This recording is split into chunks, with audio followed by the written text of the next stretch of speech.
আসসালামু আলাইকুম। সম্মানিত প্রিয় ভাই ও বোনেরা, একদিন এই পৃথিবীর মায়া ত্যাগ করে আমাদেরকে সকলকে চলে যেতে হবে। মাটির দেহ মাটি হবে, পোকা মাকড়ে খাবে। তাই আসুন, কেন এত ভেদাভেদ, কেন এত অহংকার? আসুন আমরা সৎ পথে চলি, সৎ পথে উপার্জন করি, আল্লাহ তাআলার ইবাদতের মাধ্যমে নিজেকে ব্যস্ত রাখি। কেন এত হানাহানি, কেন এত মারামারি? এই বাড়ি ঘর, এই সুন্দর পৃথিবী ছেড়ে আমাদেরকে সকলকে চলে যেতে হবে। মৃত্যুর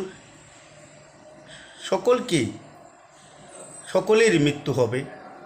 তাই আসুন আমরা মৃত্যুর কথা চিন্তা করে আসুন আমরা সৎ পথে চলি, সৎ পথে উপার্জন করি, মানুষের সেবায় নিয়োজিত থাকি, মানুষের উপকার করি। আসুন আল্লাহ তাআলার ইবাদতের মাধ্যমে নিজেদেরকে ব্যস্ত রাখি। প্রিয় ভাই ও বোনেরা, মাটির দেহ মাটি হবে। এই দুনিয়াতে করছো কি তার হিসাব দিতে হবে, আল্লাহ তাআলার কাছে হিসাব দিতে হবে।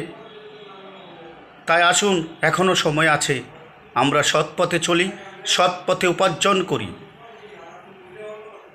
এই পৃথিবীর মায়া ত্যাগ করে আমাদেরকে চলে যেতে হবে অন্ধকার কবরে।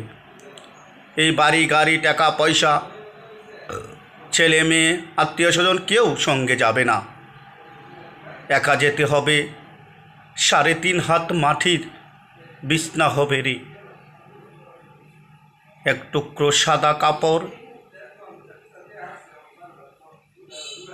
আল্লাহ আপনি আমাদের সকলকে হেফাজত করুন। আল্লাহ আপনার ইবাদত করার তৌফিক দান করুন। আমরা যেন আপনার বেশি বেশি করে ইবাদত করতে পারি, 5 ওয়াক্ত নামাজ পড়তে পারি, সেই তৌফিক দান করুন। আসুন আমরা সৎ পথে চলি, সৎ পথে উপার্জন করি। সকলেই ভালো থাকবেন, সুস্থ থাকবেন।